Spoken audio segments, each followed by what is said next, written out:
আসসালামু আলাইকুম। সুপ্রিয় খামারি ভাইরা এবং শুভাকাঙ্ক্ষী, আজকে আমরা আলোচনা করব ভেটেরিনারি ডক্টর বা DVM doctor of veterinary medicine. এই ডাক্তার আপনি আসলে কিভাবে হতে পারেন বা আপনার যারা অনুজ আছেন তাদেরকে কিভাবে আপনি ভেটেরিনারিতে পড়াশোনা করাতে পারেন বা বিশ্বে এবং বাংলাদেশে কিভাবে একজন মানুষ ভেটেরিনারি প্রফেশনকে প্রফেশন হিসেবে নিতে পারে এবং কিভাবে সে একজন প্রফেশনাল ভেটেরিনারি চিকিৎসক হতে পারে, অর্থাৎ প্রাণী চিকিৎসক হতে পারে। তো শুরুতেই যেটা করতে হবে, আমাদের দেশে যেই সিস্টেম আছে, আন্তর্জাতিকভাবে স্বীকৃত ডিগ্রি হচ্ছে doctor of veterinary medicine, DVM যেটাকে বলা হয়। তো এই জন্য আপনাকে প্রথমে করতে হবে কি, একজনকে সায়েন্স ব্যাকগ্রাউন্ডে এসএসসি কমপ্লিট করতে হবে। এসএসসি কমপ্লিট করার পরে তাকে পড়াশোনা করতে হবে সায়েন্স ব্যাকগ্রাউন্ডে কলেজে, যেটাতে ইন্টারমিডিয়েট বলা হয়। আলিম করলেও চলে, যেহেতু সমমান দুইটাই। তো সায়েন্স ব্যাকগ্রাউন্ড থেকে পড়াশোনার পরে এরপরে ইউনিভার্সিটি অ্যাডমিশন দিতে হবে। এই বিষয়টাতে ভর্তি পরীক্ষার জন্য যেটা গুরুত্ব দেওয়া হয়, ঠিক যেভাবে মেডিকেলে অ্যাডমিশন হয়, মেডিকেলের ধাঁচেই, যেহেতু এটা একটা বায়োমেডিকেল সায়েন্স, মেডিকেল সায়েন্সের দুইটা ধাপ। একটা হচ্ছে হিউম্যান ফিজিশিয়ান যেটাকে বলা হয়, যেটা মানুষের ডাক্তার বা এমবিবিএস। আরেকটা হচ্ছে ডিভিএম বা veterinary doctor of veterinary medicine. দুইটা পার্ট আপনার চিকিৎসার ক্ষেত্রে আর কি, মেডিকেল সায়েন্সের। তো প্রথম পার্টটা এমবিবিএস, যেটা চলে গেল মানুষের বিষয়। তো ডিভিএম যে বিষয়টা আমরা কথা বলছি সেটা হচ্ছে ডক্টর অফ ভেটেরিনারি মেডিসিন। এই বিষয়টা আমাদের বিভিন্ন বিশ্ববিদ্যালয়গুলোতে এইভাবে আপনারা জানেন। তো শুরুতে হচ্ছে যেটা আমাদের দেশে ছিল হচ্ছে বাংলাদেশ কৃষি বিশ্ববিদ্যালয়ে। ওখানে দুটি ডিগ্রি আছে, একটি DVM doctor of veterinary medicine, আরেকটি আছে পশুপালনের উপরে, যেটা এনিম্যাল হাজবেন্ড্রি বলে। তো এই এনিম্যাল হাজবেন্ড্রি পড়ে আপনি পশুপালন সম্পর্কে জানতে পারবেন, কিন্তু আপনি এখানে কিন্তু প্রাণী চিকিৎসক হিসেবে নিজেকে প্রতিষ্ঠিত করতে পারবেন না। তো এই জন্য আপনাকে পড়তে হবে DVM doctor of veterinary medicine. অথবা অন্যান্য ইউনিভার্সিটিতে ডিভিএম হিসেবেই আপনার হচ্ছে কম্বাইন পড়ানো হয়, যেহেতু যুগের চাহিদা অনুযায়ী প্রাণী চিকিৎসা এবং হচ্ছে পশুপালন দুইটাকে কম্বাইন করে পড়ানো হয়। হ্যাঁ, কোথাও আছে BSc of vet science and animal husbandry, BSc of veterinary science and animal. আপনি যখন এই বিশ্ববিদ্যালয়ে এডমিশন টেস্ট দিয়ে এই সাবজেক্টগুলোতে পড়াশোনা করবেন, এবং এই সাবজেক্টে আপনাকে টোটাল 5 বছর পড়তে হবে। 5 বছরের মধ্যে আপনার ইন্টার্নি আছে। এটা ইন্টার্নিটা দেশের ভিতরে এবং দেশের বাইরে, এই দুইভাবে হয়ে থাকে আর কি। তো এরপরে তখন আপনাকে করতে হবে কি, আপনি তখন পাশ করা একজন ডিভিএম গ্রাজুয়েট হলেন।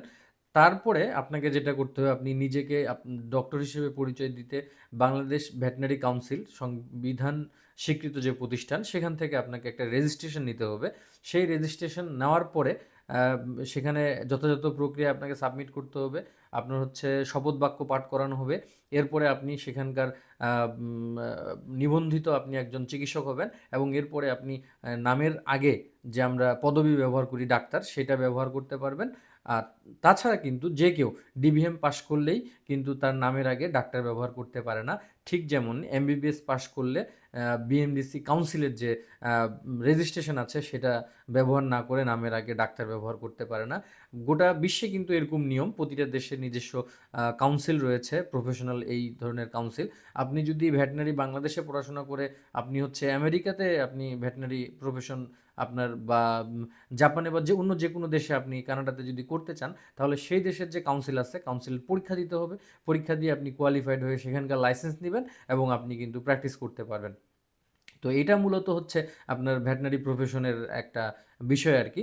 তো এই এই প্রক্রিয়ার মধ্য দিয়ে গেলে আপনি আপনার যে আপনি নিজে অথবা যারা হচ্ছে আপনার শুভাকাঙ্ক্ষী বা যাদেরকে আপনি এই ভেটেরিনারি প্রফেশনে আনতে চান, তারা নিজেকে ডক্টর অফ ভেটেরিনারি মেডিসিন বা ডিভিএম বা হচ্ছে আপনার প্রাণী চিকিৎসক হিসেবে নিজেকে প্রতিষ্ঠিত করতে পারবে।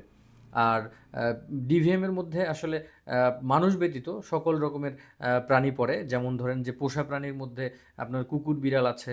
তারপরে হচ্ছে ফার্ম অ্যানিমেলের মধ্যে যতগুলো আমরা আহ, উম, আহ, আমাদের খাদ্যের জন্য, আমিষের চাহিদা পূরণের জন্য ব্যবহার করি, এটা হতে পারে আপনার গরু, ছাগল, হাঁস, মুরগি, আপনার এমনকি শুকুর।